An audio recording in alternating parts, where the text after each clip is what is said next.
여호와는 나의 목자시니 내게 부족함이 없으리로다. 그가 나를 푸른 초장에 누이시며 쉴 만한 물가로 인도하시는도다. 내 영혼을 소생시키시고 자기 이름을 위하여 의의 길로 인도하시는도다.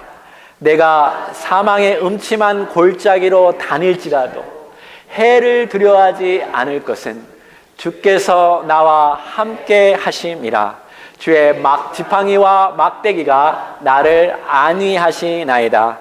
주께서 내 원수의 목전에서 상을 차려주시고 기름을 내 머리에 부르셨으니 내 잔이 넘치나이다. 내 평생의 선하심과 인자하심이 반드시 나를 따르리니 내가 여호와의 집에 영원히 살리로다. 아멘. 네, 자리에 앉아주십시오. 우리 시편 23편의 이 목자와 양의 관계는요, 하나님과 이스라엘의 관계를 정확하게 설명해 주고 있습니다. 뿐만 아니라 우리 주 예수님과 또 그를 믿고 따르는 우리의 관계가 바로 이 목자와 양의 관계하고 똑같다라고 성경은 구약에서부터 신약까지 계속 이야기해 주고 있습니다. 특별히 예수님께서 요한복음에 7가지 I am 그 선언을 하셨거든요. 이 I am은 여호와, 야훼, 절대적인 하나님 이름을 이야기할 때 항상 사용되었던 거죠. I am who I am. 그런데 예수님께서 이것을 7번 말씀하셨는데 각기 다른데요. 제일 마지막에 말씀하신 것이 I am the good shepherd. 나는 진짜 선한 목자다. 그러므로 여러분, 양은 절대적으로 목자가 필요합니다. 근데 목자 없는 양의 DNA가 있는데요. 3가지 특징이 있습니다. 첫 번째, 목자 없는 양은요, 반드시 헤맨다고 합니다. wandering, 방황하여. 그리고 절대로 스스로 혼자 집으로 돌아올 수 없습니다. 두 번째, 목자 없는 양은요, 스스로 치료하거나 회복될 수 없습니다. 반드시 목자가 회복시켜 주시고 치료해 주어만 건강하게 살아갈 수 있는 것이 양입니다. 세 번째, 목자 없는 양은 언젠가 반드시 다른 거센 짐승한테 잡혀 먹습니다. 그러므로 이 목자와 양의 비유 속에서 양은요, 절대적으로 목자가 필요하다는 거야. 시편 23편의 다윗은요, 자기의 삶의 전체 속에서 주님이 어떻게 자신을 회복시키시고 건강케 하시고 또 영원히 인도하시는지에 대해서 이 목자와 양의 비유를 가지고 설명해 주고 있어요. 그리고 우리에게 이 현재와 미래의 그 어떤 상황 속에서도 이 목자 되신 분이 우리를 지키시고 보호하시고 함께 하시고 영원히 인도하심을 말해주고 또 그렇게 고백할 수 있도록 우리를 이끌어주고 있습니다. 자, 1절 한번 같이 읽어볼까요? 다시 한번 시작. 여호와는 나의 목자시니 내게 부족함이 없으리로다. 자, 우리가 목자 없이 헤맨다는 증거가 바로 여기 나오는 부족함입니다. 뭔가 내 인생 가운데 부족함이 있고 허전함이 있고 공허함이 있다면 그건 목자 없다라는 증거가 될 수 있습니다. 많은 사람들이 방황하는 이유가 어떤 자기 안에 있는 깊은 갈증을 채우기 위해서 방황합니다. 그래서 사람들은 그 부족함과 갈증을 채우기 위해서 이리저리 헤매고 이것저것 시도하죠. 돈을 추구합니다. 또 성공을 추구하기도 합니다. 또 즐거움과 쾌락을 추구하게 됩니다. 그러나 그것들이 우리의 내적, 깊은 영적인 그 부족함을 절대로 채워줄 수 없습니다. 돈이 없을 때 돈을 벌면 뭔가 만족함을 느낄 거라고 생각하는데요. 절대로 그렇지 않습니다. 여러분, 돈이 있는 사람도요, 만족하고 건강하게 살아가지 못하는 경우를 너무 많이 봅니다. 여러분, 부자라고 행복할 거라고 생각하나요? 절대로 그렇지 않습니다. 부잣집에 제 언니는 한번 가서 일하고 있는데요, 아버지와 아들이 엄청나게 무섭게 서로 싸우더라고요. 그 어마어마한, 내가 생각하기에는 모든 것을 다 가졌다고 생각하는데 그 안에 들어가면 행복할 거라고 생각했는데 전혀 지옥과 같은 그것을 제가 보게 되었습니다. 여러분, 오늘날 젊은이들이 성공하면, 뭔가 사람들에게 인기가 있으면 행복할 것이라고 그것을 추구하고 노력을 하지만 그것을 갖는다고 해서 절대로 행복하지 않는 것을 우리는 미디어를 통해서도 봅니다. 연예인들이요, 갑자기 하루아침에 자살하고 죽는 것도 우리는 보죠. 그렇게 유명한 연예인들이 마약을 먹고 술에 취하고 문제를 일으키는 것을 종종 보게 됩니다. 왜요? 그 안에 심한 갈증을 어떤 것도 채워줄 수 없기 때문에 그래요. 심지어 결혼한다고요, 참 행복을 주나요? 저는요, 제 아내하고 결혼하면 제 아내가 저의 모든 것을 행복하게 할 줄로 믿고 결혼했습니다. 이 시간 제 아내가 저를 좀 째려보는 것 같은 느낌이 드는데 하지만 절대로 제 안에 있는 만족을 다 채워주지 못해요. 왜 그런지 아세요? 더 원하기 때문에. 더 원해요. 사람들은 더 원합니다. 돈을 가져도요, 더 원하고요. 성공을 가져도 더 원하고요. 쾌락을 누려도 더 원하기 때문에 만족을 느끼지 못해요. 특별히 우리가 살아가는 이 세상은요, 이 악한 짐승들이 너무 많은 것 같아요. 그렇게 많은 사람들이 더 갖기 위해서 없는 사람 거 다 뺏으니까 얼마나 사람들이 지금 더 가지려고 서로 싸우고 경쟁 속에서 다투고 살아가는 것을 우리는 주변에 너무 많이 봅니다. 왜 사람들은 이렇게 만족하지 못할까요? 왜 사람들은 풍성함을 누리지 못할까요? 성경은 분명히 말합니다. 그들 안에 참 목자가 없기 때문에 그래요.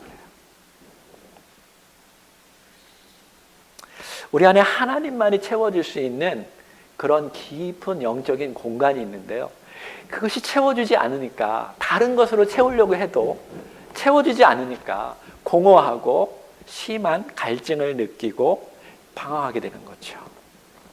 다윗은 1절에서 여호와는 나의 목자시니 내게 부족함이 없습니다 라고 말합니다. 부족함도 부정이고요, 없습니다도 부정인데요, 그것은 뭐라고 말해요? 다 가졌기 때문에, 풍성히 누렸기 때문에 더 이상 필요한 것이 없다라고 고백하는 것이 이 1절의 고백이에요. 저는 여러분과 제가요, 이러한 고백으로 매일 살아가는 진짜 양이 되기를 원합니다. 진짜 목자가 있으면, 진짜 여호와 하나님이 우리의 목자가 되면, 이 여호와라는 말, 아까 처음에 야훼 제가 말했죠. 이 야훼는 이스라엘 백성들이 절대적인 하나님을 말할 때 야훼, 또 약속을 하고 약속을 반드시 지키시는 하나님, 그분, 이 야훼 이름 안에 그게 다 들어있어요. 그래서 여호와의 하나님이라고 부를 때는요, 절대적인 하나님, 약속을 다 지키시고 우리 약속하시고 약속대로 행하시는 분을 신이 우리의 목자가 된다면 우리는 절대로 부족함을 느끼지 않는다라는 거예요. 자, 2절 다시 한번 다 같이 한번 읽어볼까요? 시작. 그가 나를 푸른 풀밭에 누이시며 쉴만한 물가로 인도하시는도다. 여기 목자가 인도한다는 것이 주요 동사고요, 이것이 3절, 4절까지 이어지고 있어요. 근데 이 두 가지 대칭을 이루는데요, 양을 누이시면서, 양을 누이면서 인도하시고요, 또 쉴만한 물가, 양들이 참 만족을 느끼고 평안을 느낄 수 있는 그것으로 인도하시는 분이 우리 목자시라는 거예요. 다윗은 그를 자기 인생 가운데 정말 경험했습니다.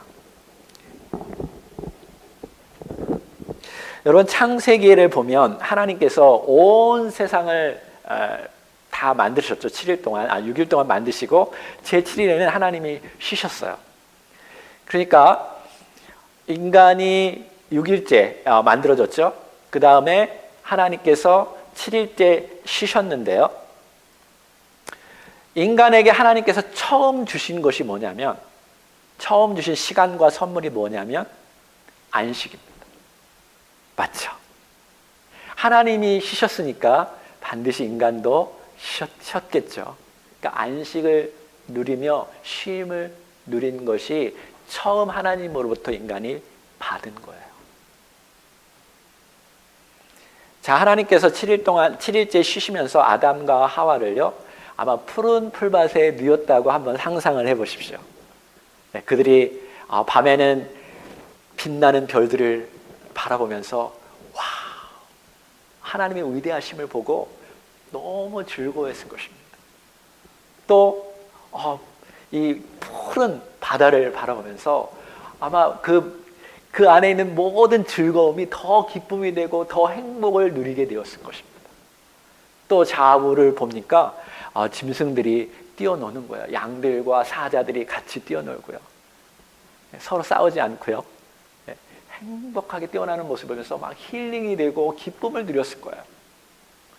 또 음식 걱정 절대로 하지 않았을 것입니다. 왜냐하면 주변을 보니까 온갖 수많은 종류의 과일나무들, 그리고 유기농 야채들, 그죠? 건강하고 좋은 것들이 다 널려 있어요. 다 하나님이 제공했기 때문에 부족한 것이 하나도 없었습니다. 걱정도 없고 아무런 것이 없었어요. 참 안식을 누렸던 것이 아담과 하와예요. 원래 하나님께서 우리에게 주시고자 하는 것은 이런 것이었습니다. 여러분 꼭 기억하십시오. 지금도 똑같습니다. 여러분, 하나님은 먼저 우리에게 복을 주시는 하나님이세요. 먼저 우리에게 평안과 안식을 주시는 하나님이십니다. 그리고 나서 일을 시키셔요. 그리고 나서 자, 내가 만든 세상에서 이 모든 자연과 이 짐승들과 이거를 너희가 좀 잘 다스리지 않겠니? 힘과 능력을 주셔요. 내가 이 만든 우주 만물의 그 하나님임을 너희가 기억하고 내 안에서 너의 정체성을 분명히 갖고 이 안식을 누리면서 이제 플랜을 짜서 일주일 동안 열심히 일해보지 않겠니? 여러분, 하나님은 이러한 하나님이십니다. 하나님은 절대로 우리를 계속 종 부리듯이 막 부려먹고 어렵게 하고 힘들게 하시는 하나님이 아니셔요. 그래서 다윗은 제일 먼저 하나님이 먼저 너희들에게 안식을 주는 분이시다라는 것을 분명히 보여주고 그 그림을 분명히 우리에게 인식시켜 주십니다. 우리 잠시 한번 눈을 한번 감아볼까요? 자, 자신이 양이라고 생각해보고 Can you close eyes and think about yourself? You are the sheep of the good shepherd. 수고하고 무거운 짐진 자들아 다 내게로 오라. 내가 너를 쉬게 하리라. 내가 너에게 참 안식을 주리라. 여러분, 주님께서 지금도 살아계셔서 여러분을 안식하고 쉬게 하셔요. 여러분, 목자 있는 양처럼 푸른 풀밭에 누워서 주님이 주셨던 모든 축복들을 다 바라보시고 또 주님이 약속했던 모든 미래의 축복까지 상상하십시오. 그리고 주님의 사랑을 다 누리고 참 안식을 얻으십시오. 그날이 오늘입니다. 오늘 주님은 여러분을 안식해 하시고 평안케 하실 것입니다. 아멘. 자, 이제 눈을 뜨시고 계속 주무시지 말고 눈을 뜨고 우리 3절을 같이 읽어볼까요? 시작. 내 영혼을 소생시키시고 자기 이름을 위하여 의의 길로 인도하시는도다. 자, 3절에도 목자가 인도하시는데요. 이번에는 내 영혼을 소생시키는 일을 강행하십니다. 여러분, 하나님은 우리를 의의 길로 인도하셔요. righteous path. 하나님은 righteous 하신 분이시고요. righteous한 길로 우리를 인도하셔요. 그 일을 위해서 우리의 영혼을 소생시킨다. restore our soul 이라고 말하고 있어요. 여러분, 이 회복하고 치유하는 것, 그것은 우리의 아픈 것만 치유하는 것이 아닙니다. 여러분, 성경적인 회복은요, 총체적인 회복을 말해주고 있어요. 부분적인 것이 아니라 완전히 전체적으로 하나님은 우리를 회복시키시기를 원하십니다.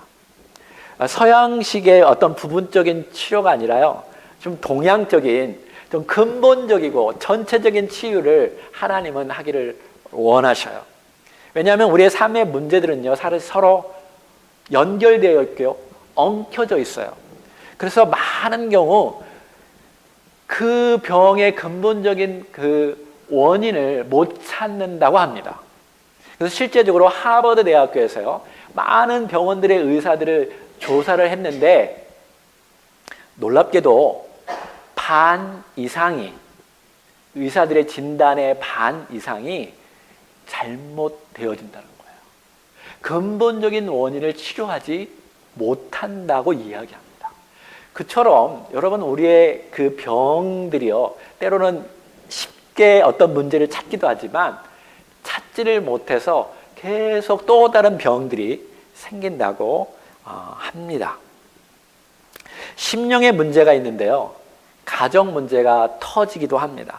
그래서 가정 문제가 해결된다고 여러분, 모든 것이 해결되지 않죠.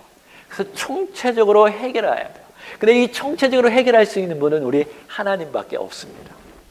여러분, 암이 있으면 암을 제거해야 돼요. 그러나 이 여호와 라파는 암의 근본적인 문제가 잘 보이지 않지만 하나님은 보시고요, 그 원인을 찾아서 그 원인뿐만 아니라 그것을 만들었던 그 삶의 모든 패턴까지 다 바꾸시는 분이 우리 하나님이셔요. 그래서 하나님께 점점 가까워지면 그 사람은요, 몸도 건강해지고 마음도 건강해지고 영혼도 건강해질 줄 믿습니다. 그래서 치유는요, 사실은 시간이 필요해요. 아픔이 필요하고요, 의사도 필요하고 간호사도 필요하고 또 주변에 돌봐줄 수 있는 사람이 필요해요. 여러분, 그러한 면에서 교회가 그 치유의 공동체인 것을 믿기 바랍니다. 교회를 통해서도 하나님은 일하십니다. 근데 의사도 중요하지만 자신의 노력도 중요해요. 하나님은 전문가를 통해서 우리의 어떤 문제들을 고쳐주기도 하지만 다 고쳐지지 않거든요. 그 이후에 의사들은 이 암을 다 내가 떼었지만 당신이 이제 식사 조절도 해야 하고 음식 조절도 해야 하고 운동도 해야 합니다. 그래야 건강이 회복되고 또 다른 병이 안 일어난다고 말하죠. 그렇기 때문에 우리의 노력도 정말 필요하다는 거예요. 한 번은 예수님께서 중풍병자를 고치셨어요. 근데 이 중풍병자를 들고 온 4명의 사람들이 있었습니다. 그들은 예수님에 대한 소문을 들었겠죠. 그리고 예수님께로 가면 반드시 고쳐줄 거라는 믿음이 있었을 것입니다. 그래서 중풍병자에게 얘기했을 거예요. 우리가 너를 예수님께 데려가려고 하는데 같이 가지 않을래? 여러분, 중풍병자도 믿었을 것입니다. 근데 혼자 갈 수가 없었어요. 왜냐하면 그 당시 중풍병자들은 죄인 취급을 받았기 때문에 사람들 곁으로 같이 갈 수가 없었습니다. 근데 이 4명의 사람들은요, 그것을 초월해서 주님께로 가면 그 모든 것까지도 주님께서 다 해결할 거라고 믿었습니다. 근데 놀랍게도 예수님께서 그 병자의 병을 고칠 때 그 병자의 믿음을 보시고 고친 것이 아니라 이 4명의 믿음을 보고 고쳤다라고 성경은 이야기하고 있어요. 놀랍지 않나요? 물론 이 중풍병자의 믿음이 있었기 때문에 고쳤겠지만 분명히 이 중풍병자의 병과 사람들이 생각하는 이 병의 문제들이 관계와 연관되어 있었기 때문에 주님께서 분명히 그러한 표현을 했을 거라고 저는 믿습니다. 그리고 중풍병자에게 또 알아야 할 것은 너의 병이 누군가와 함께 나와 왔을 때 고쳐질 수 있는 것이고, 너가 이 병을 고쳤을 때에는 너도 이들처럼 주변에 어려운 사람들을 돌볼 수 있는 사람이 되어야만이 내가 총체적으로 치유받는 존재가 될 것이다 라는 의미가 담겨져 있지 않았을까요? 여러분, 주님은 우리의 어떤 한 부분만 고쳐지기를 원치 않습니다. 모든 부분에서 건강케 하시고 회복케 하기를 원하셔요. 심지어 우리의 관계까지도 말입니다. 또 하나는요, 예수님께서 사람들이 많이 있는데요, 너의 병이 고침을 받았다라고 하지 아니하시고 내 죄사함을 받았다라고 또 이상한 말씀을 하셨어요. 그러자 주변에 있는 이 바리새인들이 당신이 도대체 누구인데 사람의 죄까지 사하는 능력이 있습니까? 그 어느 누구도 사람의 죄까지 사할 수 있는 사람은 없습니다. 그렇죠. 그 안에 죄까지 사할 수 있는 사람은 없습니다. 어느 누구도 용서할 수 없어요. 근데 여러분, 하나님은 하실 수 있습니다. 왜 예수님이 이 말씀하셨을까요? 너의 병의 문제를 내가 치료할 수 있다? 근데 치료해봤자 얼마나 가겠니? 3일? 3년? 30년? 결국 너는 죽어. 그죠? 또 다른 병에 걸려. 근데 그보다 훨씬 중요한 것이 있는데 죄사함을 받는 거야. 그 죄사함이 모든 병의 근원이야. 근데 나는 그 근원의 문제를 해결해 줄 거야. 내가 해결해 줄 거야. 여러분, 예수님께서 우리의 죄의 근본적인 부분을 해결해 주시는 분이심을 믿기 바랍니다. 자기 이름을 위하여 의의 길로 인도하셨다라고 말씀하시죠. 여러분, 예수님은 righteous man입니다. 하나님으로부터는 righteous person이에요. 그래서 우리의 죄를 사할 수 있습니다. 여기서 의의 길로 인도하신다라고 했을 때요, 이 길은요, 양은 목자가 앞서가야만 양이 따라갈 수 있어요. 근데 이 의의 길을 주님께서 이끌어 가실 때, 우리는 죄인이잖아요. 근데 이 의를 주님께서 해결하셨다라는 거예요, 먼저. 예수님은 우리의 죄를 다 십자가에 지시고 하나님 앞에서 하나님의 의에 합당하게 우리의 죄의 대가를 다 치르셨습니다. 여러분 믿습니까? 여러분의 노력으로 죄가 없어진 게 아니에요. 어느 누구도 우리의 심령 안에 있는 죄를 없앨 수 있는 분은 없습니다. 오직 하나님께서 보내주신 예수님만이, 그 righteous person만이 우리의 죄를 사할 수 있습니다. 로마서에 보면 두 가지 의가 나와요. 첫째는 율법입니다. 하나님의 법이 의입니다. 여러분 믿습니까? 하나님의 율법은 의로운 거예요. 그 율법을 범하면 죄인인 거죠. 근데 그 율법으로 어느 누구도 용서받을 수 없습니다. 그 법은 우리가 죄인임을 분명히 이야기해 주고 있죠. 우리의 양심도 우리가 죄인임을 이야기해 주고 있고요. 하나님의 법도 우리가 죄인임을 분명히 말해주고 있어요. 그러니까 이 첫 번째 의로는 우리는 구원받을 수 없어요. 근데 로마서 보니까 또 다른 의가 나타났으니 예수님입니다. 예수님을 하나님이 의롭게 하셨고 그 예수 그리스도를 믿는 자를 하나님께서 의롭게 하는 그 법을 하나님 만드신 거예요. 할렐루야. 그래서 그 예수님을 믿으면 하나님께서 용서하셔요. 근데 그래서 그냥 쉽게 용서한 게 아니라 하나님의 아들이 죽기까지 하는 그 대가를 치렀기 때문에, 하나님의 의에 합당한 일을 예수님께서 하셨기 때문에 여러분과 제가 죄사함을 얻은 줄 믿습니다. 그래서 먼저 하나님은 예수 그리스도를 통해서 우리를 의롭게 하시고 의로운 길로 인도하시는데요, 여러분 꼭 기억하십시오. 하나님은 총체적으로 우리를 치유해 가기를 원하셔요.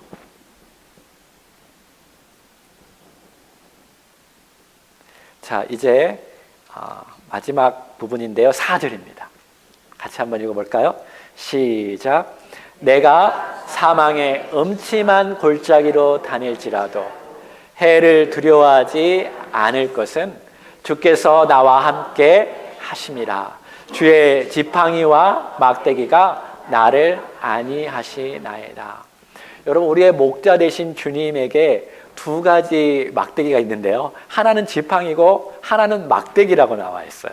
이 지팡이는 양들이 빠르게 갈 수 있도록 이렇게 너 그쪽으로 가지 마, 툭 찍어가지고 이쪽으로 가게 하고요, 너 딴 생각하고 있지, 머리를 좀 통치기도 하는 그런 좋은 지팡이가 있고요, 막대기는요 끝이 뾰족한 무기인데요, 일이나 늑대들이 이렇게 와서 양을 물어갈 때요, 하나님이 이 막대기를 들고 싸우십니다. 자기의 양을 지키시고 보호하시는 분이 우리 주님이셔요. 우리 주님께서 푸른 불밭에 누이시고 쉴만한 물가로 인도하는 것, 여러분 그럴 때 너무 좋죠. 행복하죠. 근데 여러분, 사망의 음침한 골짜기까지도 사실은 지나가도록 주님이 허락하셔요. 당혹스럽습니다. 당황하죠. 방황합니다. 예수님을 잘 믿고자 했고 하나님을 사랑하려고 했는데 왜 나에게 이러한 사망의 음침한 골짜기를 하나님이 허락하십니까? 나는 고난 싫어요. 나는 어려움 싫어서 주님 믿겠다고 했는데, 주님 믿으면 만족 주시고 행복 주신다고 약속했는데 왜 하나님 나에게 이런 또 다른 고난을 주십니까? 근데 여러분 잘 기억하십시오. 주님은요, 평탄한 길만을 약속하진 않았어요. 주님은 내가 너에게 평안을 준다고 약속은 했지만 이 어려움과 고난의 길이 있다고 오히려 우리에게 분명히 말씀하셔요. 그런데 거기에서 하나님만이 할 수 있는 일들이 있습니다. 그것이 중요해요. 그거를 하나님은 오늘 알기를 원하시는데요, 하나님께서 400년 동안 노예 생활했던 이 이스라엘 백성들을요, 애굽에서 구출해냅니다. 그래서 모세와 함께 그 이스라엘 노예 백성들이 거기서 나왔는데, 나오자마자 거대한 홍해 바다가 앞에 있는 거예요. 완전히 가로막혔어요. 하나님이 약속하셨잖아요. 가나안 땅으로 이끌겠다고요. 너희를 이제 노예 생활에서 해방시키고 이제 약속의 땅에 가서 너를 정말 평안케 하고 젖과 꿀이 흐르는 땅에서 너희를 만족케 할 거야. 근데 처음부터 얼마 가지 않아서 홍해바다가 막혔어요. 그리고 뒤에는 애굽의 군대들이 쫓아옵니다. 그동안 자신을 괴롭혔던, 아마 이스라엘 백성들이 그 순간에 어떤 생각을 했을까요? 도대체 하나님이 약속한 건 무엇입니까? 왜 우리에게 이런 어려움을 주나요? 왜 우리에게 사망의 골짜기 같은 이 아픔들을 줍니까? 이러다 죽겠습니다, 하나님. 근데 그 속에서 하나님이 반드시 하시는 일이 있는데요, 모세가 하나님께 기도하자 하나님께서 지팡이로 바다를 내려치라고 하죠. 그럴 때 홍해 바다를 가르십니다. 여러분, 사망의 음침한 골짜기, 모든 것이 막혀있는 그곳이 여러분을 어렵게 하고 고난케만 하는 것이 아니라 오히려 그 순간이 하나님의 기적이 일어나는 순간임을 믿으시기 바랍니다. 여러분 하나님을 느끼기 원하십니까? 하나님을 경험하기 원하십니까? 오히려 그때 하나님께서 강하게 역사할 수 있는 분이심을 믿기 바랍니다. 그들은 하나님의 놀라우신 그 은혜 안에서 이 홍해 바다를 지나가면서 좌우에 뭐 돌고래도 보고 거북이도 보고 하나님의 우주 자연 만물을 보면서 하나님을 찬양했을 거예요. 하나님은요, 그 일을 통해서 하나님의 영광도 드러냈을 뿐만 아니라 모세의 리더십도 세워주시고 이스라엘 백성들을 내가 구원할 하나님이 이렇게 위대한 하나님임을 다시 한번 그들에게 보여주십니다. 그러니까 이 첫 번째 골짜기에서 우리가 느껴야 할 건요, 하나님께서는 당신을 철저하게 우리가 의지하기를 원하신다는 거예요. 그래야 우리가 하나님이 기뻐하시는 하나님의 사람으로 만들어가는 일들을 하나님께서 해나갈 수 있는 거죠. 근데 자꾸 하나님을 의지하지 않고 세상을 돌아보고 과거를 돌아보고 자기 아픔들 속에서만 살아가면 하나님께서 원하셨던 플랜이 이루어지지 않는 것입니다. 여러분, 하나님께서 분명히 우리에게 가나안 땅, 약속의 땅을 데려가기로 약속하셨어요. 인도하실 거예요. 근데 그것뿐만 아니라 하나님은 우리를 점군과 같은 크리스찬으로 만들기를 원하셔요. 그냥 맨날 노예 생활하고 맨날 아무것도 안 하고 힘없이 살아가는 존재들이 아니라 하나님을 닮은 존재로 강하고 능력 있고 지혜가 있고 그러한 사람들로 건강하게 회복되기를 하나님 원하셔요. 그래서 총체적으로 우리를 바꾸어 가기를 하나님이 이미 계획하셨고 그 일을 행하셨어요. 그래서 예수님을 보셨고 예수님을 보내주셨고 예수님께서 다 보여주시고 예수님을 닮은 자로 우리를 만들어 가기를 하나님은 원하십니다. 여러분 믿습니까? 그 일을 행하기 위해서 때로는 하나님께서 역경과 고난을 허락하시기도 한다라는 것이죠. 혹시 여러분 인생 가운데 커다란 풍랑을 맞이하셨나요? 홍해 바다가 가로막고 있나요? 여러분 하나님을 이 시간에 바라보십시오. 하나님은요, 막힌 바다도 열어가는, 막혔던 길도 여시는 하나님이십니다. 그 하나님께서 여러분의 인생의 한가운데 들어와서 역사할 수 있도록 그 하나님을 바라보시고 그 하나님께 기도하는 여러분과 제가 되기를 원합니다. 두 번째, 사망의 음침한 골짜기가 주는 교훈이 있는데요, 그것은 우리의 교만을 내려놓게 하셔요. He put down our pride, our prideful life. 우리 그 노예 생활에서 이 세상에서 가지고 있었던 우리만이 가지고 있는 인간만이 가지고 있는 그런 교만함이요 계속 나타나거든요.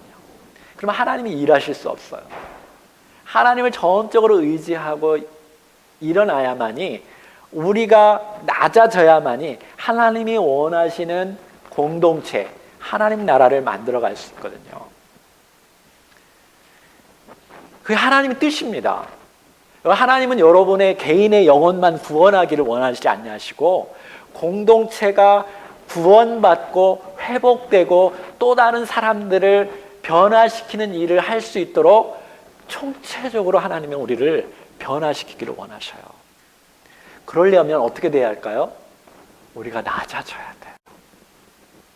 낮아지지 않으면 반드시 공동체는 무너지게 되어 있습니다. 그래서 여러분 정말 심지어 교회 안에서도 유명하고 하나님의 은혜를 많이 받고 은사가 많은 사람들이 많은 영향을 끼치지만 그 교만 때문에 무너지는 경우들이 너무나 많습니다. 근데 이 교만만 내려져면 여러분 공동체는 건강해질 수 있어요. 우리 가족도요, 정말 주님 앞에 다 내려놓고 서로가 종이다라고 마음 먹고 서로를 정말 사랑하고 높여주면 그 가정은요 반드시 건강해질 수 있습니다.